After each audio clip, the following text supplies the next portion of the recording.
Hello, folks. This is Richard Florzak, the private chef to the stars, and welcome back to Talking About Food. It's the only local food commentary show on the Grand Strand. There are some local news spots where they'll do some pieces on a restaurant here and there, or a ribbon cutting or whatever. But there's nothing specifically devoted to the food scene, the commentary about food trucks, restaurants, festivals, farmers markets. If it's got anything to do about food, we're going to be talking about it, because nothing brings people together like great food. And I've already experienced that with a number of people I've had on the show that I'd never met before. And we make this connection with food. I love talking about the best foie gras at a fine dining restaurant or beluga caviar. Actually, I don't sell beluga anymore. To, the best hot dog or burger, or what are the best toppings for a burger, and everything in between. I just love talking about food. And like I've said a million times, and for the million listeners that I have, I interview some of my celebrity friends, 40 years in Hollywood, I've made a few. But when they are on, we're talking about food. We're not talking about music. We're not talking about acting, directing, or anything like that. We're talking about food, and they love it. It's like this common thread that runs through most people that are animated about food. You get Academy Award winner like Mel Gibson on, and all I got to do is get him going. He's like on autopilot. And some of you I'm sure you've heard the episodes with Mel Gibson. What I've discovered is quite interesting. Whether it's a celebrity that I've worked with for decades in Hollywood, or whether it's a local who was born and raised, say, in Murrells, Inlet, when it comes to food, man, everything just comes together. And what I love about, especially talking to the Hollywood people, it's so cool. When asked, what is their favorite dish, it'll most often be something sort of middle of the road or ethnic. It's not from any 5-star restaurant. And it just blows my mind all the time when we're talking about that. So we're going to take a little break. When we come back, I have one of those locals on the show who has probably forgotten about more restaurants than I actually know. Man, this guy is just a wealth of information. His name's Jack Gregory, and I'm so glad I met him. And welcome back to Talking About Food.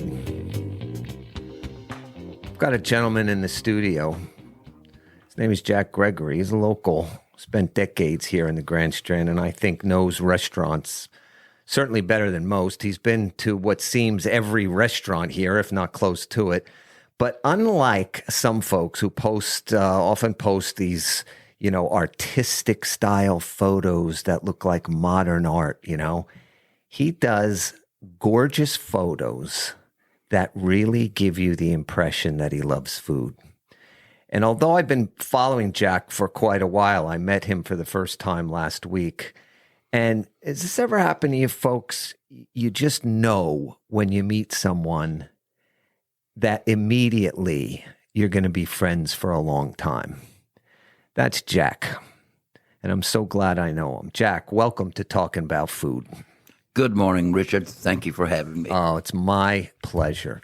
Now, I just wanted to ask you the technical stuff. Are you considered like a food influencer? Oh, no, not by no means. I just love to eat, and I love food, and that's as it gets people together. But my wife and I are both retired. Yeah.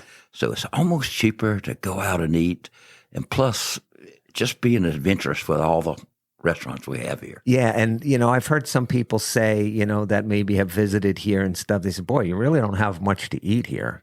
Oh, tell that to Jack Gregory.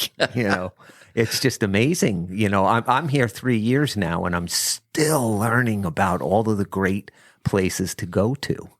Well, we're fortunate along the Grand Strand because we have all these mom and pop restaurants. Love it. We have franchise restaurants too. Yeah.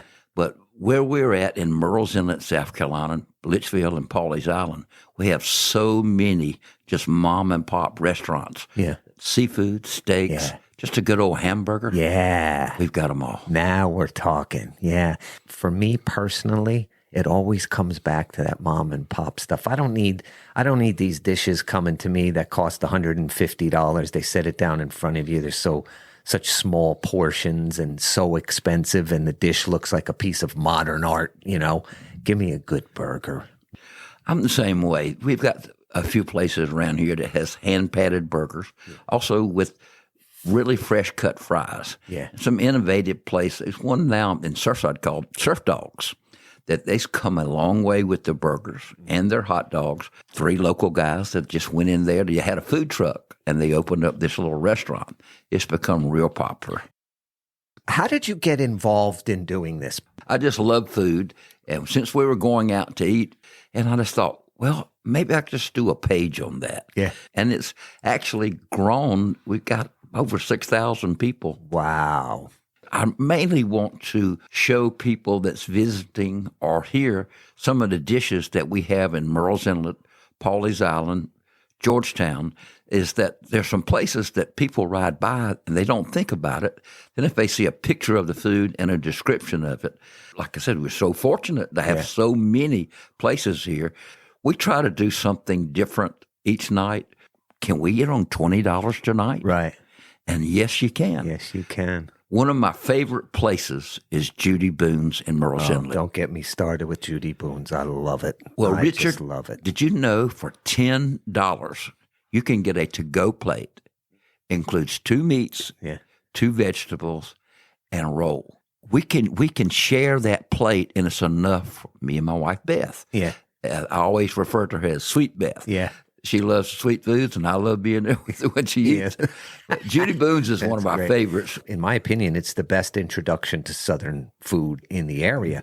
You turned me on to Neil's Creek House last week, and I'm embarrassed to say it's right around the corner from my house. I see that the restaurant parking lot is packed all the time. What a place that is. He has done a phenomenal job with that. Zach Baker, the owner, they've been 5 restaurants in that building. Wow. All tanked. Zach went in there with a concept of just good food at a reasonable price, plenty of it, and a fun atmosphere. Yeah. What I loved about the one dish that I had, I think they called it Irish nachos deconstructed. And they brought it to the table, and it's their own. I love when places do this. They take a traditional dish and they just tweak it here and there. They're not trying to become artists about it. They just want good food with a little twist on it. So it was instead of tortilla chips, it was homemade potato chips with corned beef. It was a Reuben. It was a Reuben on top of potato chips. It was just fantastic. And I loved some of the other dishes that they served there. Are there places that come to mind that most people don't know about, but that are good? Oh, absolutely. There's a place off the beaten path called Fork and Links. Now, it is on 707 in Socastee. Yeah. Great. I've passed it. It's great food. Yeah. Now, I love hot dogs. Yeah, me too. That's one of my favorites. Yeah. They have a great hot dog. They actually split the weenie, grill it, or they'll boil it, fix it any way you want. Yeah. Butter toast the bun. Oh, nice. Homemade chili. Oh. You can get sauerkraut. Yeah. You can get slaw. Yeah. Oh, it is so good. But also, the burgers there are fantastic. Really? Their fries are hand-cut fries. Yeah. Beer battered onion rings. Nice. So this just a little out of the way place. It's kind of a pub, but they do have bar food. Yeah. But it's an exceptional bar food to me. Yeah. You'll see my old black Jeep there. Yeah. I'm getting me a good old hot dog. Oh, great. Any more kind of hidden places? It's a smaller restaurant, but it's not fine dining, but right there in Pawley's Island called Pawley's Tap and Grill. They brought some new things out there, a macaroni and cheese flight. that includes shrimp with it, includes some brisket, and also some just chicken nuggets with it. Oh, wow. But it's done in a different way. Yeah. I love that place. But one of my all-time favorites is out of the way. You kind of have to look for it in Pawley's Island. It's called Local Eat and Drink. Celebrate. Eat and drink. Local Eat, Drink, Celebrate. Yeah. It's in Pawley's Island. It's back out of the way where the hammock shops are at. Yes. But the food there is absolutely incredible. But not only that, if you go there one time, the owners will remember your name. Oh, that's... I went there, and it was 2 years later. Welcome back, Jack. Wow. That's really something. When I had my restaurant in Los Angeles, I mean, I dove down deep into all of the different studies about why places fail and why some succeed. And I kept coming back to this one study that they did. They would ask people, what do you think the number one thing is as to why guests come back to a restaurant? Most of the people would say the food. The number one thing is not just the friendliness of the employees there, but the connection that they make with those employees. If you're going to spend that amount of money, you got to have good customer service. And like you said, that connection with a restaurant.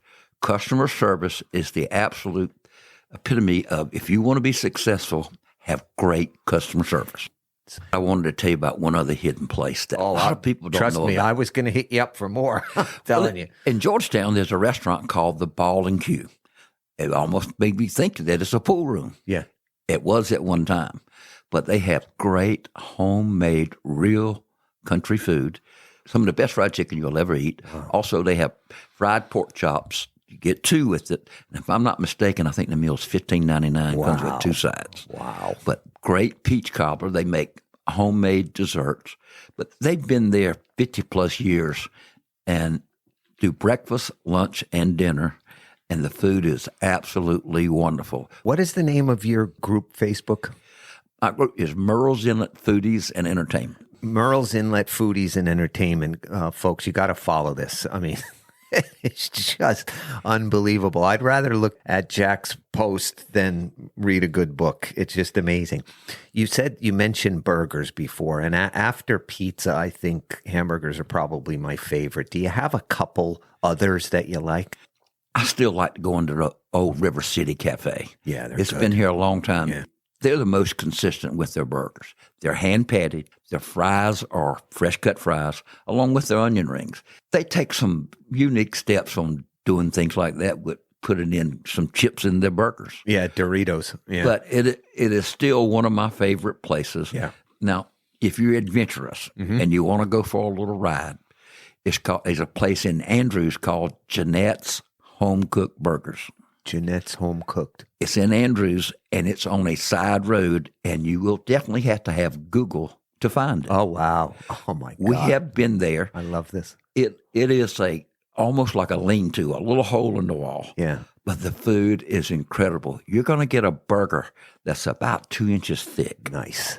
And cooked any way you want it. Yeah. And they're going to have some fresh tomatoes there. Yeah. Lettuce. Put a little chili on it if you want to. Yeah. But people around locals know where Jeanette's at. Jeanette. It's just a long way away, but it is so How far is that from here? It's about a 40-minute drive from Murrells Inlet. 40 minutes is not much for a great burger. Now, listen, once you see this place, yeah, you're going to be a little hesitant, like, wow, this is what I came to, this little small cement block building, but the food there, oh, it is incredible. Mel Gibson and I were talking about this exact subject. I said, hey, boss, you've been all over the world. You've eaten in the finest restaurants. When you were in South Carolina doing the Patriot, what do you remember? He said, what do I remember? He said, I remember a bunch of people taking me out what seemed to be the middle of the woods to this house where this guy did fried turkeys right out of his garage. Man, I love stuff like that. You got another burger? Well, Jack, I can do this all day. Oh, right? Absolutely. Well, I love it. One of our favorite places is called the Grumpy Mustache. It's right here in Murrells Inlet. Yeah. They do a great burger there. The burger and fries, it's going to take a little while because they're going to fresh cook everything on Yeah. there, but it is so worth the wait. Yeah. The customer service is impeccable. I think it's a husband and wife team there. So that's not part of the Grumpy Monk thing? Oh, no, grumpy mustache. Okay. Oh, absolutely not. This is a total, I feel better now. and they offer different things on the patio. If you have a pet, you can bring your pet. Oh, my wife and eat will out love on the that. patio. I will too. Favorite restaurant that comes to mind? We like Frank's Outback. Yeah. It's a little bit fancy, but you can also, they have a community table. Mm-hmm. You need reservations, you go to Frank's, but they have a community table. They have actually really good pizza. I know a little bit about pizza, but as far as just an out-of-the-way restaurant, we still love the Ball and Q. Ball and Q. They have great burgers, great dogs. The breakfast is wonderful. Yeah. I was at Frank's when we first moved here, and I had been told about it by many people. Are there different menus in there? They are. Okay, so because I wasn't blown away by it, but I think coming away from it and talking to some others that I may not have been in the right section of the restaurant. So I definitely want to try it again. Yeah, well, we go to Frank's Outback. The inside, Outback. You're going to get some really fancy food. Mm-hmm. That's just not me. But at Frank's Outback, you can get pizza, you can get wings. They have a different take on fish. They have a different specials.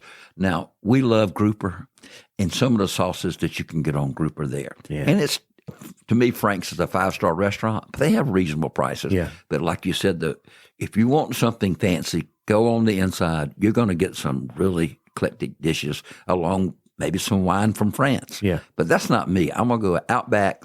I'm going to sit at the community table. I'm going to have a couple of beers with my friends. Now, you say Outback. Is that available at this time of the year? Yeah, absolutely. They have this permanent tent there, a really high-grade tent. Yeah. So, yes. And they keep a fireplace out there. So, it's really comfortable. Yeah. Let me ask you this. So if you go to 10 new restaurants in the Grand Strand, what percentage of those don't you like? 10 to 15%. Jack, I could speak with you for hours about this. You are a wealth of information. I want everybody to follow Jack at Murrells Inlet Entertainment Foodies. Jack, thank you so much for coming in. Thank you for having me. Oh, it's my pleasure.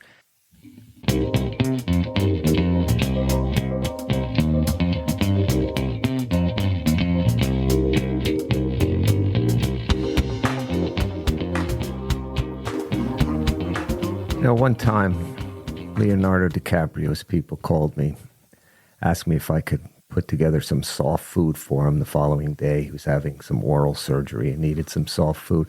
I'd worked for Leo, a number of times privately, so I was happy to do it. I made him about 5 or 6 items, but one of them was a simple white layer cake filled with fresh whipped cream.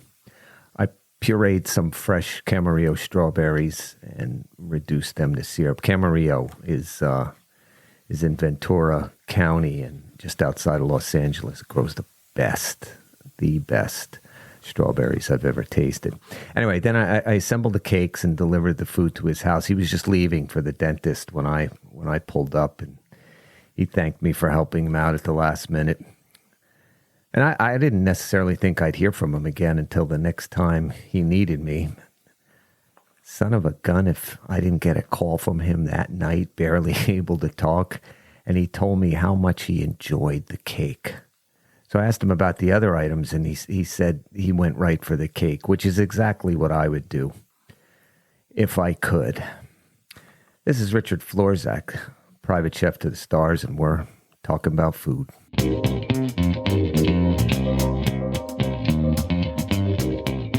Welcome back to Talking About Food.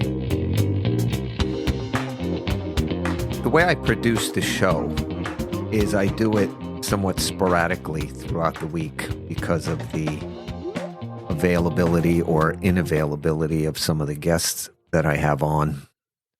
They have lives. They're kind enough to come in when they can, but it actually has its benefits too. First segment, we were talking to Jack Gregory. You guys have been to, I think, every restaurant in the Grand Strand. He mentioned a restaurant called Local. I was able to scoot out and try local before the next segment. So anyway, I was there yesterday. Local. It's called Eat, Drink, and Celebrate. They're at 10880 Ocean Highway in Pawley's Island. They're right in the dead center of the hammock shops there. The executive chef owner, his name is John Dabrowski. I did a little bit of reading about him before I went there, and I have to say I was a little bit hesitant. The guy's got an amazing career. He's top-notch. He's sous chef in a lot of fine dining establishments and hotels throughout the country. Very, very impressive. And his schooling is Le Cordon Bleu, one of the best. So I was a little concerned I was going to a bougie shishi restaurant where the chef is going to try to impress me with ingredients I've never heard of and portions so small that when they bring it to the table, you think you ate already. Couldn't be further from the truth. This place really, really impressed me. I mean, it is so obvious. The executive chef has a fine dining background, but it's not the least bit pretentious. It's a very, very inviting restaurant. You walk in, there's beautiful brick walls, fireplaces in I think they're in just about every room. Very, very welcoming. You walk in there and you sit down, you feel like you're sitting in someone's house. They have a very interesting menu. I use that term interesting loosely because I've often said that it's the term that people use when they don't want to actually say they didn't like something. Not in this situation. This is a very interesting menu because it's eclectic, but the chef knows what he's doing as he blends a number of different types of food. There's hints of Latin, Southern, takes good advantage of local seafood. In addition, a little British flair to it. So it's done real nicely. Doesn't sort of jump out at you as, this is British and this is, it just, the menu seems to really, really work. I found the presentation to be near perfect. With the chef's background, I just didn't know what to expect. This is the way most food should be presented. There was nothing pretentious about it.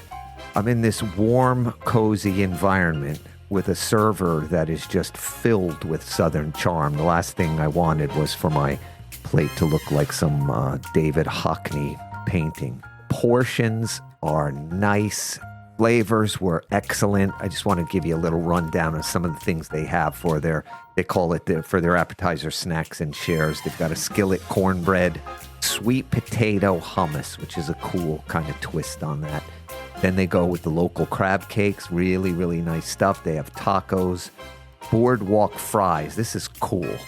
They're brined in malt vinegar, which for those who aren't familiar with British fries or chips, as they call them there, they're served with a malt vinegar. It's a dark vinegar. So these fries, and I didn't have them, I can't wait to go back just for that, are marinated in malt vinegar and then fried. That just sounds so cool. I had, as my starter, was a special for the night. It was a soup, chicken pot pie soup. Very good. Very good. I liked it quite a bit. And my main course was, because a number of people had told me about it, was local fried rice. Excellent. Really, really good. It had just this tremendous layer of flavor profile to it. It was just done really well. And you can have it with your choice of protein, chicken, beef, shrimp, or whatever. I thought it was terrific. They've got chicken and waffles, Sunday fried chicken. Go back to the local oysters, shrimp basket. Nice stuff. I was really happy with it. Prices, I expected at the hammock shop for them to be, outrageous, but they weren't. I mean, mine, I think, was $26, which as far as I was concerned, was well worth it. It came with a nice amount of chicken, which it's not cooked into the rice. It's served on the side of the rice, and mine was grilled, and it's served with grilled asparagus. Really good, really good. I enjoyed that quite a bit. I have to give thanks to Jack Gregory for that recommendation. Well worth it. That is local. Eat, drink, celebrate.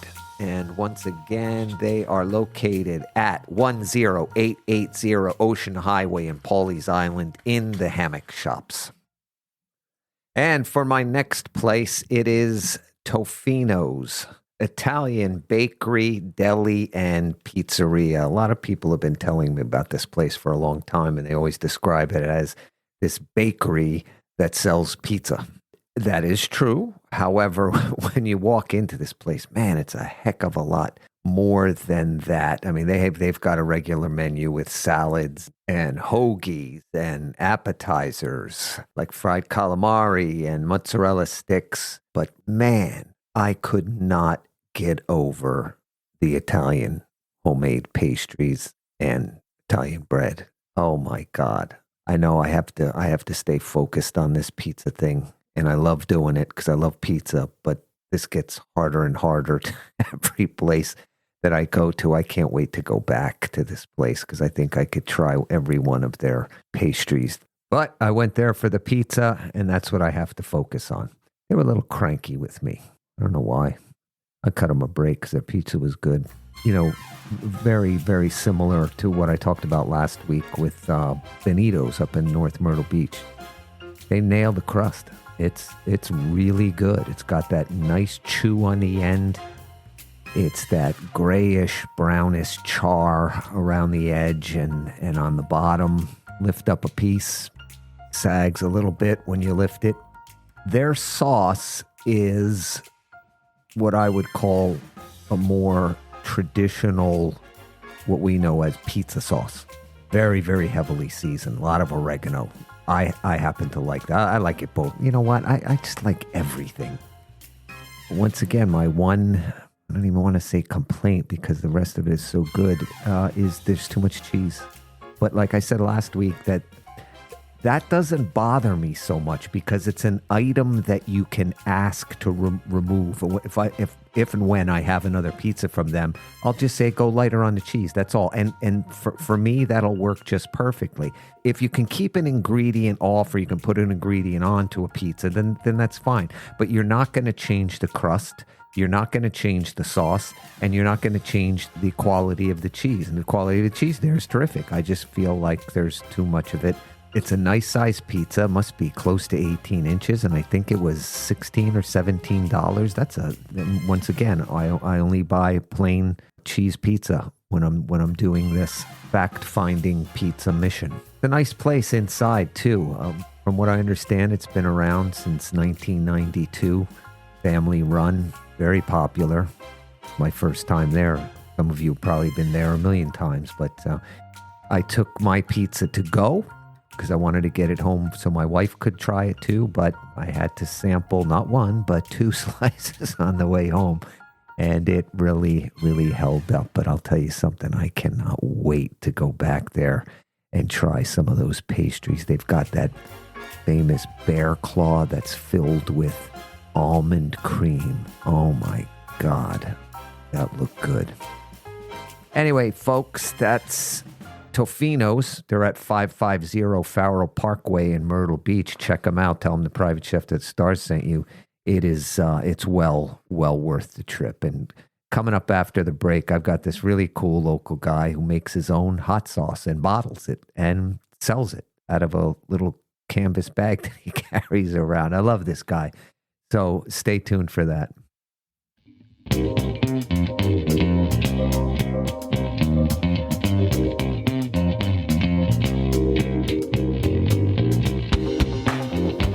One of the most exciting things for me living in the Grand Strand after living for 40 years in a massive city called Los Angeles is getting to know the locals.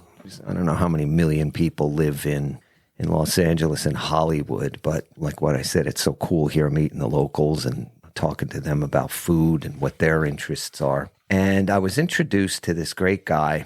His name is Daniel Cox. He bartends over at the Pit. A friend of mine, a good friend of mine, introduced us not too long ago. And Daniel was telling me that he's actually put together this hot sauce. He has it bottled. He's on the show today. Daniel, welcome to Talking About Food. Thank you for coming. Thank you for having me. Yeah, my pleasure. So tell everybody a little bit about your background, because you started to tell it to me earlier, and I said, this is so fascinating. I want the listeners to hear it. So you were saying that your family actually came here in 1741. I think about, Los Angeles, the people that live there, they've been there for 20 years, So anyway, enough of me talking. So tell us a little bit about your background. Yeah, my family's been here since the 1741. They came here from Ireland. It was three brothers. They stabbed two men in a bar fight and had to, in August of 1741, and they had to stow away on a ship to avoid being hung. And anyway, that ship landed in Georgetown. And here we are. Wow. How did you get to bartending and operating the Pit in Pawley's Island? We always lived over here and grew up coming to the beaches on Pawley's, and always loved it over here. And I lived down in Charleston. Went to college at Charleston. What'd you study there? Business and history. Did that business degree help you with what you're doing now at the Pit, managing the restaurant? Oh, of course. It's, there's so many factors. You're always looking at the price, dealing with people, things just constantly changing. But yeah, man, we stay rocking and rolling, and there's no such thing here as a slow season anymore. Right. And I've been to the Pit and I've watched you operate. I don't know how you do it. You're with a smile. Yeah. But what's even more impressive is that you've come out with this hot sauce. So tell me a little bit, what actually gave you the idea to start bottling your own hot sauce? And to be honest with you, I came up with it by accident. I was trying to actually come up with a michelada mix. Like this place I went to in Charleston, they about once a week, and I'd always tip the bartenders good and ask them about it. They told me it was like a pepper sauce, and then it was a blonde Bloody Mary mix. I went home and kept messing around with it, figured out the blonde Bloody Mary mix, and then I was like, shoot. I was like, I just made hot sauce, and I was like, well, what am I going to do with all of it? So I just took it to the bar, put it in some bowls, and set some chips out for everybody, and everybody loved it. So years ago, I bought it was totally by accident. So years ago, I had some empty glass hot sauce bottles I bought from Salvation Army, and I just bottled it up and took some masking tape and wrote my middle name, LaBruce, on it, and gave it as a joke to all my friends that work in the restaurant, the kitchen, and everything else. And then everybody loved it, and next thing you know, people are putting pictures of it on Facebook, and then people are knocking on my door, messaging me, want more, and I'm like, well, all right, I'll make some more. And it's just, and then it just got bigger and bigger, and I think I make it at the Pit, and then just standing behind the bar, and so, in 1 year, I've sold almost just standing behind the bar, I've sold almost 5,000 bottles of it. Wow, that is fantastic! It totally happened by accident. It wasn't my intention, but I just get a cackle out of it every time I think about it. But you're serious about producing these things now. Yeah, I got it. I've sent it off I'm trying to put it in. I've got a website being made.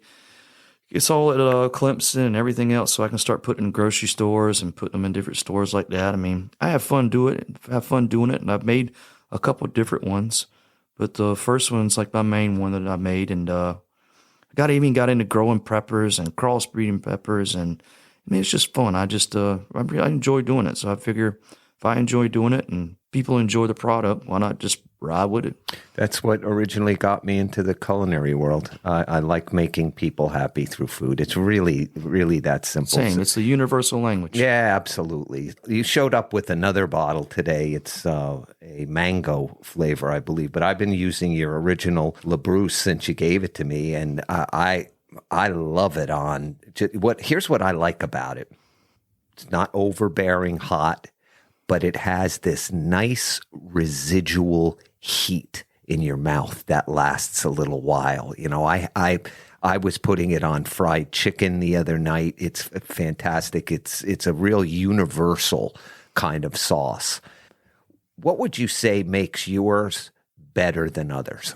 even though we call it a hot sauce, it's more just like a pepper sauce than, even though it's got the heat to it, it just kind of reacts differently to every different, like, food you put it on. Like, sometimes you put it on this and you may get different notes of like smoke or... Yeah, like what are, without giving away your secret, I'm not trying to do that. Can you talk about some of the ingredients that go in? Well, not only the ingredients, it's the process, because I use a 3-step cooking process. And after the first time you cook it, I have to let it sit a day. I'll cook it and puree it.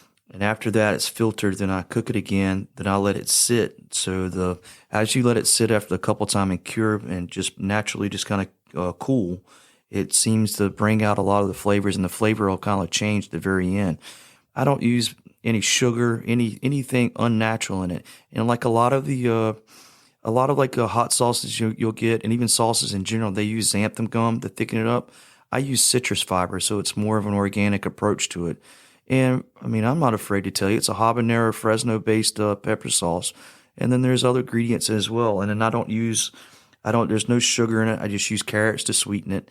And which is very interesting, if I may stop you for a second, because flavor of sugar in products like this just immediately turns me off. And I did notice an ever so slight sweet taste to it. It's not something that right out of the gate, but ever so slight, which added to the complexity of the hot sauce.